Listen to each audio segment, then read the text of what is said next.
Ho, ho, ho, here is a good guy. And me. Hello, my name is Michael. You're watching the Compendium of Discomfort. And today we've got something very nice, very beautiful, very erotic, basically. One of the, or at least my most anticipated Blu-ray releases this year. Yeah. That's V Cinema Essentials, Bullets and Betrayal. It's a big box full of stuff. Very, very good as far as I know these movies. So now I know 4 and 2 a little bit longer ago. I don't remember so well. We will get to those later. Yeah. What's in this box at first? We've got a nice, pretty big booklet. I haven't read everything yet, but I will, because one plan that I have, let's hope I follow through with my plans, is to talk about every movie from this box set. And today we will talk about the first 2. So I will... there's a big box with quite some discs, 1, 2, 3, 4, 5, and I will talk probably about each disc. And so today we will talk about a Crime Hunter and Neo Chinpira. But first, what is this even? Well, here are the original covers, posters. Yeah, and on the back we have the new ones. Yeah, very beautiful. And yeah, the whole artwork is very gorgeous. I'm always a little bit careful with error releases since they're little trouble with the Shinya Tsukamoto box set, which didn't turn out so well, like broken menus and wrong subtitles and stuff like that. And I had my fair share of trouble with the Arrow customer service. Anyway, as so far as I can tell, this box set is absolutely gorgeous and wonderful. So, like I said, today we will talk about this disc, Crime Hunter, Bullets of Right, and Neo Chinpira. Zoom goes the bullet. Let me introduce the other discs very quickly. We have next Strangers and Carlos. I have no idea what these 2 movies are, but let me show you here the artwork as well. These 2 and these 2. So then we have Burning Dog. No idea. Oh, and a Female Prisoner Scorpion Death Threat seems to be a sequel to the very famous Female Prisoner Scorpion series that used to be with Meiko Kaji, but this seems to be a very different lady. So we will get to that in time. There's a essay in the booklet. I haven't read that yet, but yeah, it will be very interesting to watch that. And last but not least, we have XX Beautiful Hunter, and yeah, there's only one movie on that disc.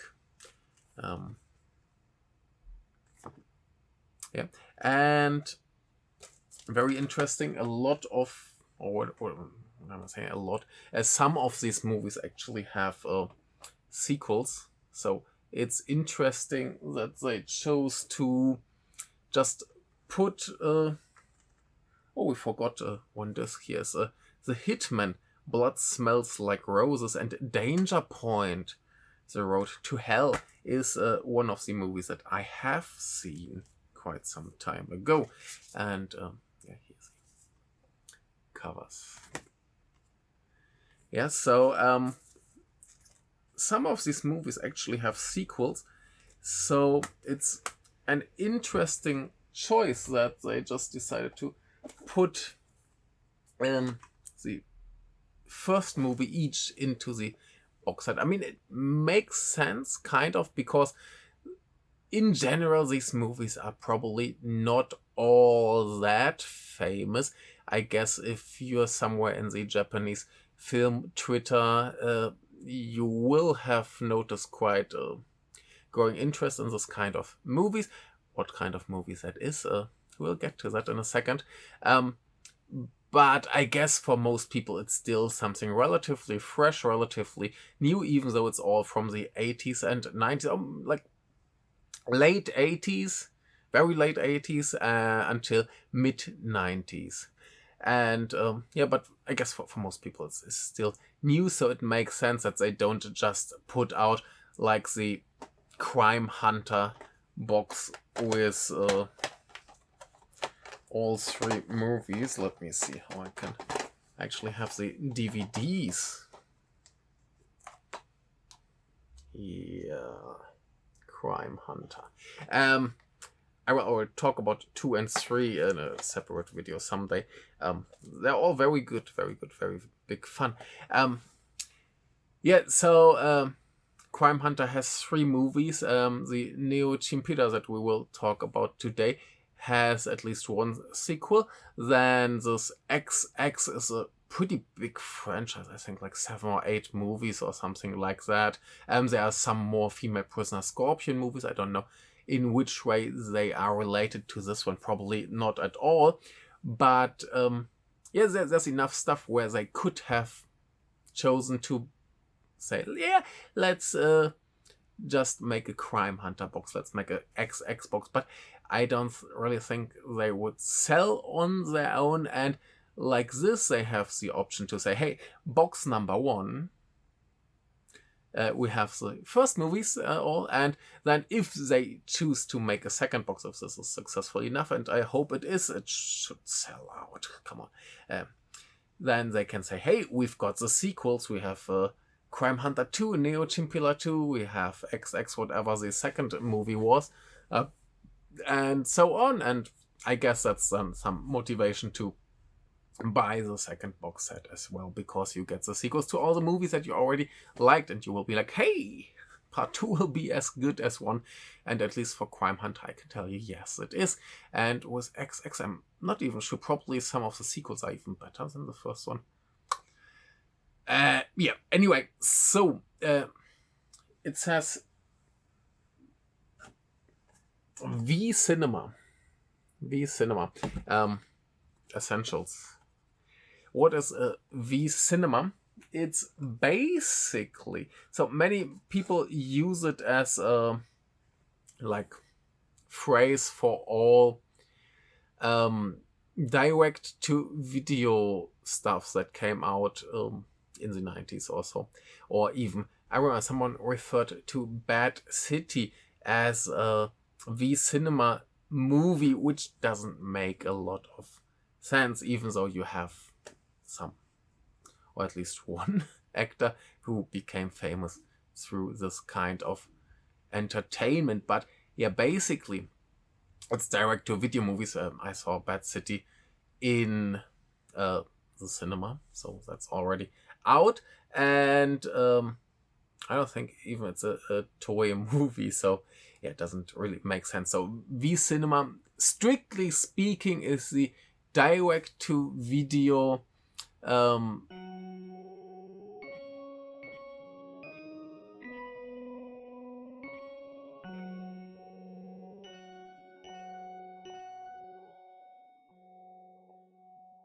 stuff that they put out from 89. This Crime Hunter is actually the first movie that appeared under that label, and until the mid-90s. They still continue the label itself.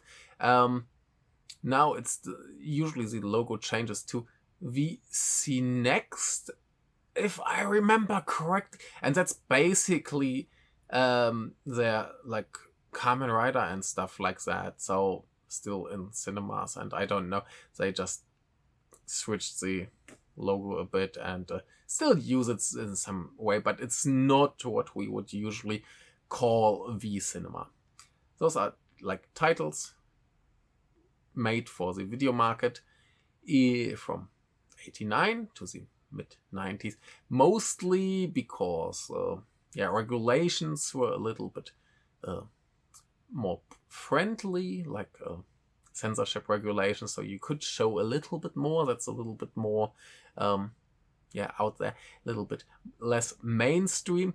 And of course you had VHS at home. So these movies were made to be watched at home, not in the cinema, and usually very cheaply, like we know what a direct-to-video movies, but pretty cheaply, and most of the time somehow action, little bit erotic stuff like that. So it's basically a little bit similar concept to the old Pink era, where they were like, as long as you show enough naked people and erotic scenes and you don't go over budget and it has a certain length, you can basically do whatever you like. And I think that this is actually a little bit similar. So I had some freedom, like the director for Crime Hunters, Toshimichi Okawa, was a total beginner. It was his first real movie that he directed, and total amateur. And they were just like, we've got to start with something. You've got an idea, so why not do that? So he did it, and he did a good job, even though there was some trouble. And there's a introduction to the movie where he complains about all the issues that he now has, and he understood some things that he should have done differently, like he cared too much about what is seen on screen, and so he didn't care enough about the crew and things like that. But basically they went with a complete amateur to make their first movie in this series. And basically the idea is, as long as it's not too expensive, they can't really lose money. It's no big deal. At that time, the bubble economy was still doing fine, I think. It burst early 90s, if I remember correctly. So there was still enough money around to do stuff like that. And basically they were like, let's do this crazy gun violence movie. And many other movies followed. This one is very, very different from what we are used in normal movies. The other one, the Neo Chinpira, that we will talk afterwards, is a much more normal movie. It's probably for many people the better movie, but there's a lot to Crime Hunter that we need to celebrate, and it's just a wonderful, glorious movie. So anyway, basically this is all direct-to-video action movies with some maybe erotic scenes, some naked bodies and stuff like that. You know what the guys want to watch at home. And funnily enough, how this Crime Hunter came into existence was basically that people said, hey, American action movies like 80s, were doing well and were very exciting. And the producers were like, when the director suggested that he wants to make a gun action movie, they were like, Japanese action movies are not good. And he was like, no, it's not like Japanese action movies are not good. It's just like Japan chooses to make boring movies. So they wanted to make a movie that's not boring, where you don't feel like you want to skip anything. Another problem in the 80s, especially if we look at Kadokawa, and I love Kadokawa movies, but there's one thing that's very, very true. Many of those movies have female leads, and they wanted something with muscular men doing man stuff, and so they cast a lot of very muscular men in this movie who do manly things, and that's a very fun thing. Funnily enough, this crime hunter is relatively unsexy. There's like one sex scene, but the female lead here, or the sidekick, it's more like a sidekick or partner, is presented in a relatively unerotic way, which is quite a surprise. So maybe our director was really just more into the guns.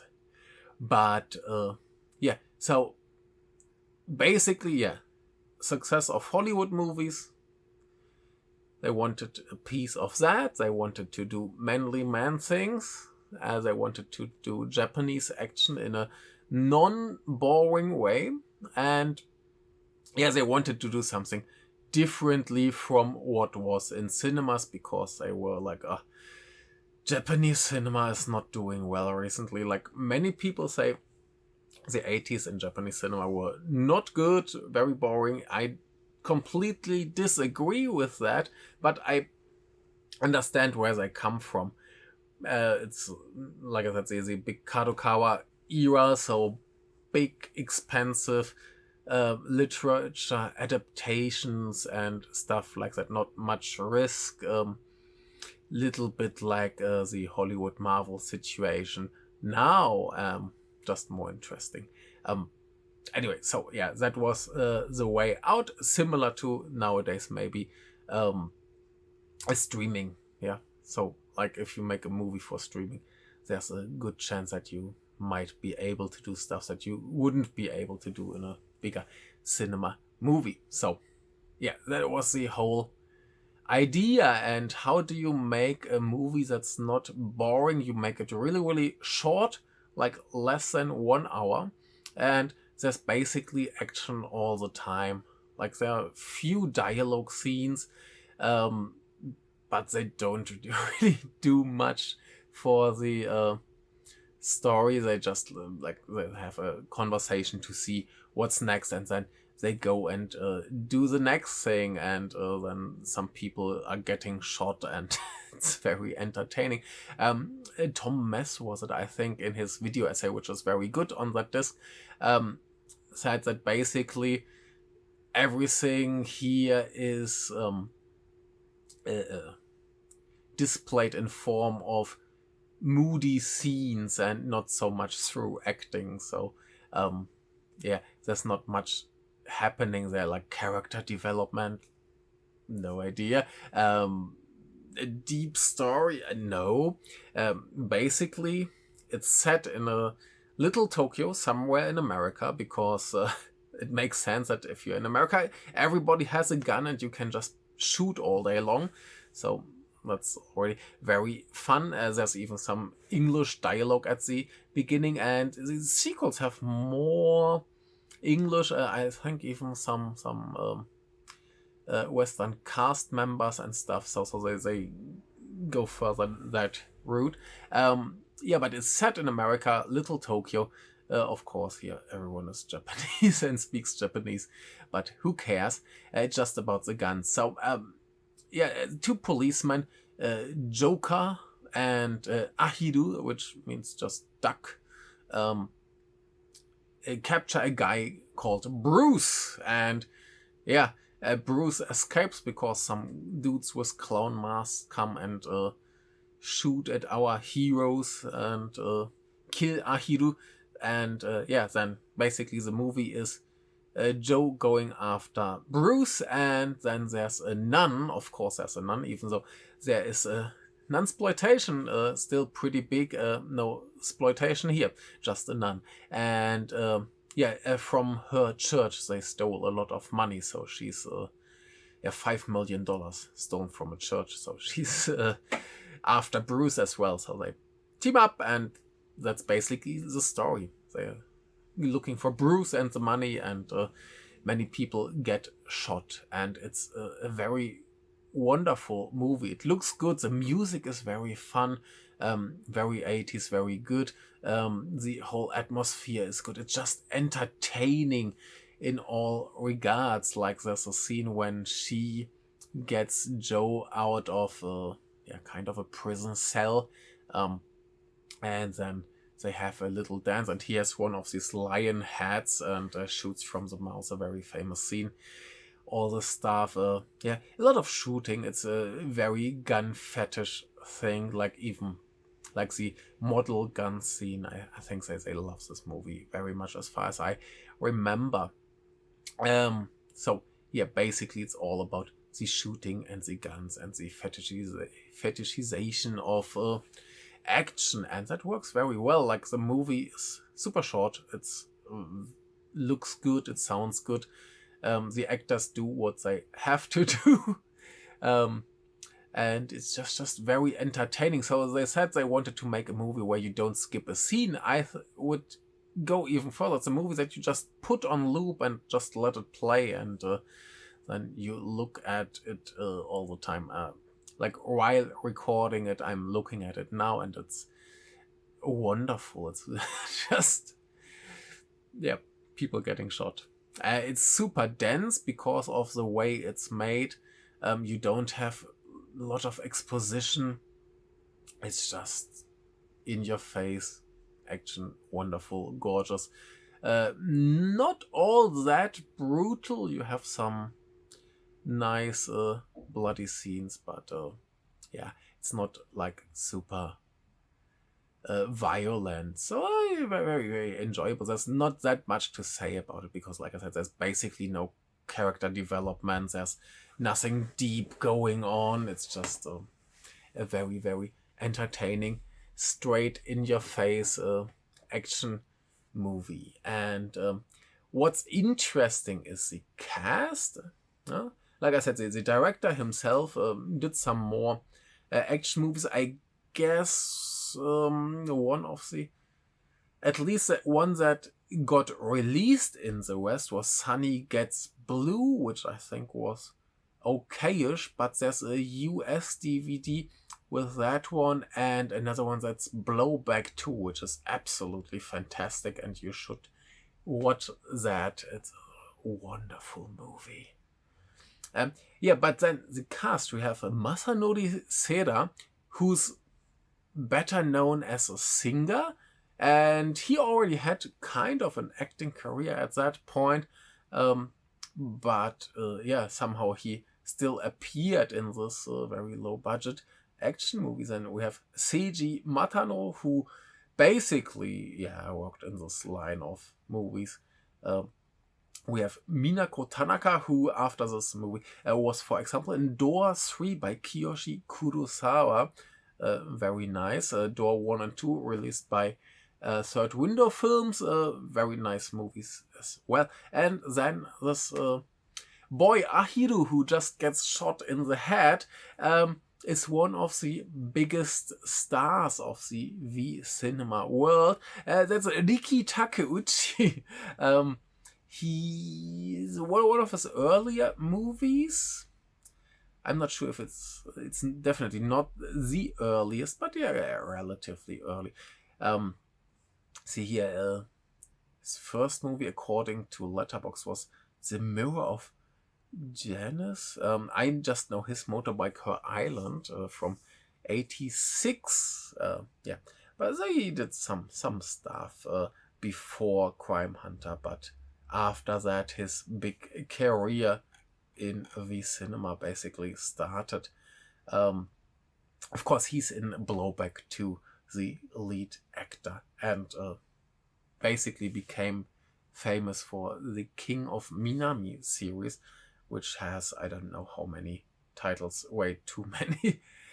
But if you don't know Riki Takeuchi, like, what happened to you?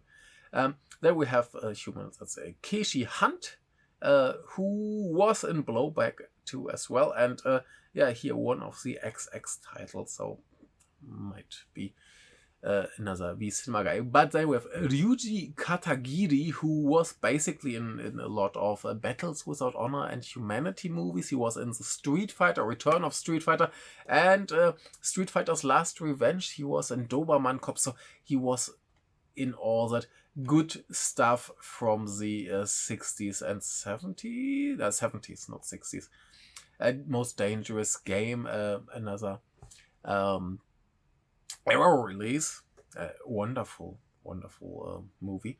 And yeah, good stuff all through. And then we have Yoshio Harada, who was, for example, in Seijun Suzuki's Zigeunerweisen and Yumeji. He was Kagerusa as well. He was in Lady Snowblood 2. He was in several Koreeda movies, for example, I Wish and Still Walking. He was in Nine Souls by Toshiaki Toyoda. He was in Nightmare Detective, Izo United. He did everything. Sadly, he passed away in 2011, but oh my god, that's filmography. So much good stuff. And here, very small role, and you don't really see his face, but one guy who will be very, very essential for Japanese cinema here, one of his early roles, Susumu Terajima. Amazing. You will probably know him from a lot of Takeshi Kitano movies. So, yeah, basically, this was the foundation for the whole V cinema thing that would bring us a lot of great directors like, of course, Takashi Miike, Kiyoshi Kurosawa, and who else? Shinji Aoyama, yeah. Here's Hideo Nakata, of course. Yeah, so they all started out in V cinema, and so be thankful to V cinema because it basically changed Japanese cinema to what was probably the most famous phase or most popular phase, I guess. Most people who are into Japanese cinema now, and let's say older than 30, were aware of Japanese cinema when this whole Takashi Miike, Shion Sono stuff came out, like early 2000s, when that came to the festivals. Basically, what was left over from V cinema became famous. Of course, Takashi Miike's Dead or Alive features basically the two biggest stars that V cinema produced. One, like I said, Riki Takeuchi, and the other one is the lead actor of Neo Chinpira, Zoom Goes the Bullet, Sho Aikawa. I see him every day when I come home. I pass by a glasses shop and they have advertisement with him wearing very stylish glasses. If you don't know Sho Aikawa, oh my god. Of course, most famous for Pulse or The Eel. Gozu, Dead or Alive, yeah, Helter Skelter. He did a lot of stuff and he has a very recognizable voice. So I remember that there was one Kiyoshi Kurosawa film. He's in all the Kurosawa movies, and I didn't really see his face yet, but I just heard his voice. And oh my god, Sho Aikawa was there. Good, a great guy, and he plays a very atypical role in this movie. But before we get to that, let's go through the cast, because the cast is completely insane. We have Chikako Aoyama, who I think started her career here, but later was in Taboo, or she was in Door 2. She was in Two Punks, another like Yakuza movie by Aoyama. Yep, which was pretty good as well. Then, of course, Joe Shishido, Branded to Kill, Gate of Flesh, Use of the Beast, all that good 60s, 70s gangster stuff. Absolutely fantastic. The guy who looks like what is it, a hamster. because he felt like when he started acting, he was just another pretty face and didn't really stand out. So he got implants into his cheeks, so his face looks more memorable. And suddenly, yeah, he got bigger roles. First, I think more as a villain, but yeah, basically, he was the face of action Yakuza cinema for Nikatsu, and absolutely wonderful. And yeah, here he's like passing on to the next generation, basically. Then we have Toru Minegishi. Before I mentioned his motorbike, Her Island. Yeah, he did some of the Obayashi movies, but for example, stuff like Departures or Fudo. Yeah, good, great guy. We have Rikia Yasuoka, for example, from Tampopo or Black Rain, or a Tokyo Pop, recently released by Third Window Films. I haven't watched it yet. Yeah, and he was in Yokohama BJ Blues, released by Radiance, which I still haven't watched. I have the disc somewhere here. Then we have, maybe not so important here, we have Shido Shimomoto, for example, Serpent's Past Door, New Love in Tokyo, Guard from the Underground, Abnormal Family, a lot of Kiyoshi Kurosawa stuff. Good, you might have seen his face. We have Shohei Yamamoto, for example, Sister Street Fighter, Orgies of Edo, Violent Streets, Inflatable Sex Doll of the Wastelands. Yeah, good action and slightly more erotic stuff from back in the days. We have Ren Osugi, another face that you have seen in a lot of movies. He was, for example, in Cure, Audition, Shin Godzilla, Hanabi, Sonatine, Maboroshi, Uzumaki, Kids Return, Doll, and so on and so on and so on. Yeah, one of the most active people during that time. I think he passed away already, but yeah.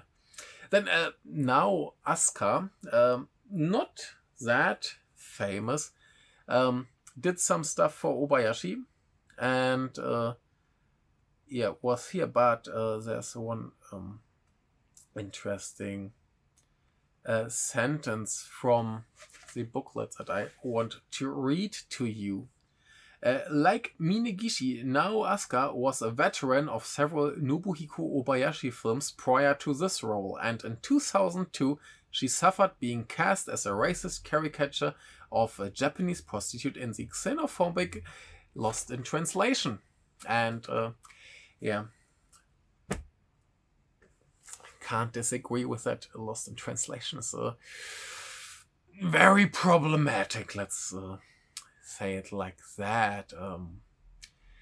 I remember sitting in the cinema being so in love with Lost in Translation, and every time I watched it again, I like it less and less and less. And yeah, there are some very, very, very problematic scenes in there.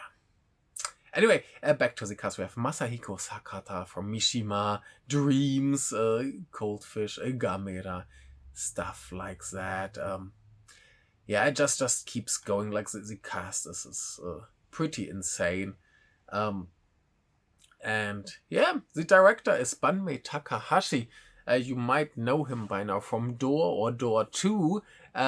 Both fantastic movies, both released by Third Window Films in a wonderful set. You should get that if you don't have it, especially part 1 is absolutely fantastic. And then he did another movie that I have watched. I have only watched 4.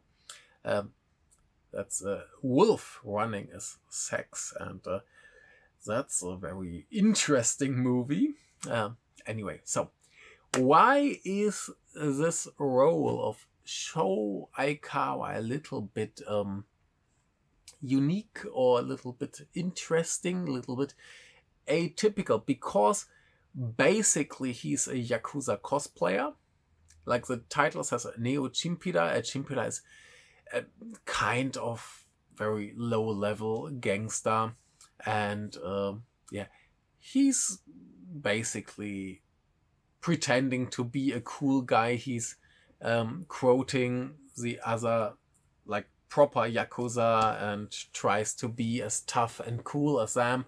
But at the same time, he basically gets money from his girlfriend, who's kind of she's in the not only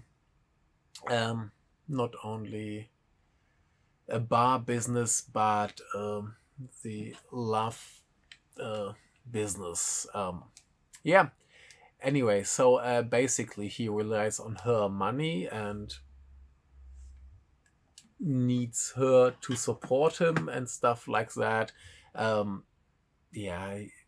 Everybody basically just laughs at him, and he's kind of a joke. He's a nice little boy who tries to be a tough guy. Like the first scene, he's cleaning the bathroom for his boss and stuff. Yeah, nobody really cares about him. He's just there. And someday he gets chosen with two of his proper co-workers to go and kill basically another Yakuza, like from a different family. And his two brothers are very friendly people, because they're like, we're not gonna do that. We find some creative ways out. And in the end, he's alone, and he's struggling with, like, holy cow, how did I get into this? What happened to me? Why am I on this mission to basically kill someone and then go to jail? And we find out his girlfriend is not so nice to him. Basically, when she notices that he will go to prison, she wants his money that he will get from the family and stuff like that. In between, he meets a different girl who steals his boss's car that he took out for one night, and brings it back, and he falls in love with her. So there's some stuff going on there as well. And that's another thing that was pointed out in the booklet somewhere, I think, is probably because it's direct to video, you can explore some of the a little bit more creative elements of sexuality, which there was a line drawn to crime series, for example, Abu Naidika, so Dangerous Cops. That was a big hit seemingly with the gay community, and had some success there because they felt like, oh, there's something going on between the two male leads, and there's one movie with a kissing scene and stuff like that. And basically these movies tend to have some interesting elements in that regard. So here, that girl who steals the car feels like sexually aroused when she shoots a gun, so she likes to play with that gun that he got for his mission. It's very interesting. It's a very silly movie. It's surprisingly silly. And the big difference between this and Crime Hunter is basically that this is full on character development, acting. Everything here is based on Sho Aikawa being this little boy, basically, who suddenly gets into this very real and very dangerous situation. And his uncle, his mentor, played by Joshi Hito, I just see him on screen, always wearing two pairs of sunglasses, like, over each other. It's such a silly movie that has such serious core, basically. And there's not much action going on. Hello, there's something I wanted to talk about that I forgot, and that's basically the last bit of Neo Chinpira. Basically, our hero, Sho Aikawa, goes to his mission, and he starts dressing in this whole like 100% Yakuza style, basically like a black trench coat, a leather cap, and really, really cool with a suit and all. And we know he has one bullet left. Everything else was basically prelude for lovemaking, and a 5-year-old playing with his gun. And so he goes on his mission, and first he comes into the what is it called? Like in front of the building, there's a beautiful picture of a castle, and this kind of shows his dream world that he lives in. And then he goes out on his mission, and he goes into this photo booth and takes some pictures of himself, and these pictures are being shown one after another, and you can just see his expression change. First he has this cap and looks super serious, tough guy, and picture after picture you see more of his desperation coming through, and it's a really, really emotional scene before then he keeps going to fulfill his mission, whatever might happen there. I just wanted to say that this is culmination, the big highlight, the big final thing that goes on in this movie is a character moment. Yeah, it's just a guy taking pictures and walking. Yeah, so that's the climax of the movie so far. What happens after that, who knows? You might experience it by yourself. I just feel like that's a really, really great move to basically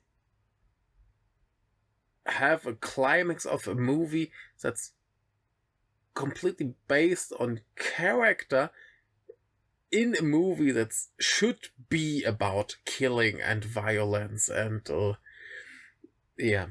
so that's really, really great, innovative, and wonderful, and I loved it very much. So amazing movie. Watch. Back to the video.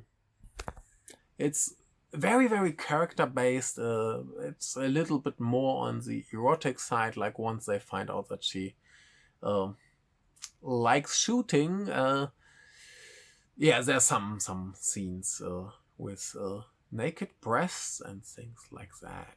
So yeah, it's like the different end of the spectrum. It's a much longer movie. I mean, much longer means 85 minutes. It's still very short, but it's a good introduction. Like this set is a good introduction to this whole sub-genre or subcategory of Japanese cinema, and gives you a nice idea of the bandwidth that it can have. I mean, I'm not a super expert on this whole topic, but I've seen some, and yeah, that seems to me like a good introduction to these two movies.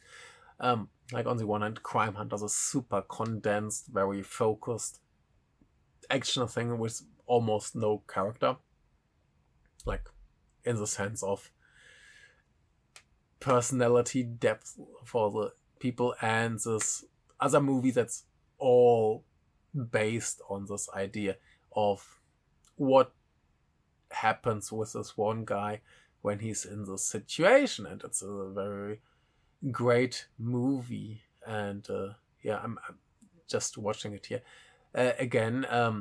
There's this great scene where they're in a bar, and one of his senpai, like the older co-workers, has an empty beer bottle, and the bartender or the waiter wants to take it away. No, I need it as a weapon if something goes wrong. And he will try the same later, or one of the higher Yakuza says to her, "Oh, I'm gonna kill you." So she does what he wants, and basically later he does the same, and the girl just starts laughing. Same wonderful. He has this not finished back tattoo. He can't really pay the tattoo artist, so he just stops tattooing. And later, his new girlfriend starts coloring that with lipstick and stuff, and makes it very cute. It's gorgeous. It's a very, very good movie. It's lovely. It's very entertaining, and yeah, it's just, how should I phrase it? So, in the bonus material, the director of Crime Hunter says Banmei Takahashi watched that movie, and after that he talked to some studio guys and said, "Oh, I would have made this movie 10 times more fun and more entertaining." And I see where he comes from. He's much more professional.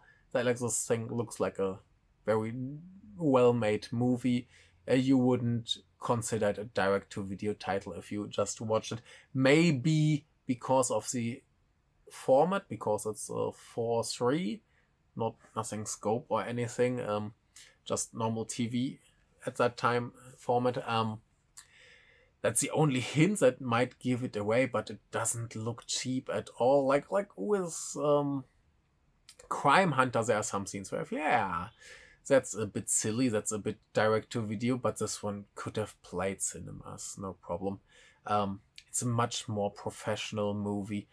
And like I said, it's super entertaining, even though it's a very serious thing. It doesn't have much action.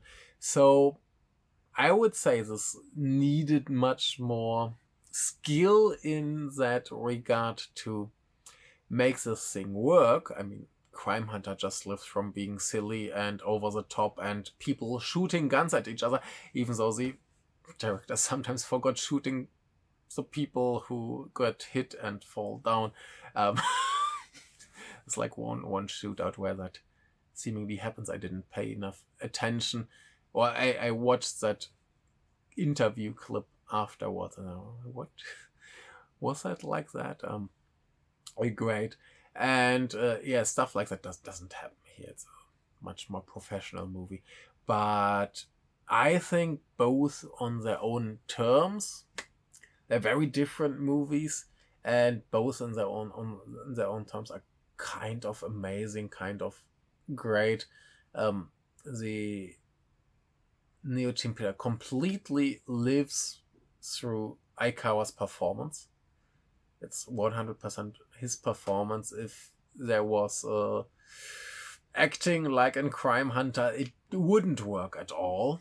Yeah, but yeah, that's just the beauty of the thing, and I'm very, very excited to watch the other movies from that box set. Like I said, I have watched those XX, but I watched 2 or 3 of that series, and I'm not sure which one is actually the one in this box set. I need to check that. And I watched a Danger Point, which is another one with Sho Aikawa and Joe Shishido, if I'm correct. So yeah, I don't remember that so well. So let's see how that turns out. But I'm very optimistic that there will be a lot more very fun stuff. And if I don't mess it up, I will give you a video for each disc. And yeah, thanks so far. Let's see how that turns out, and see you next time. Thank you. Bye.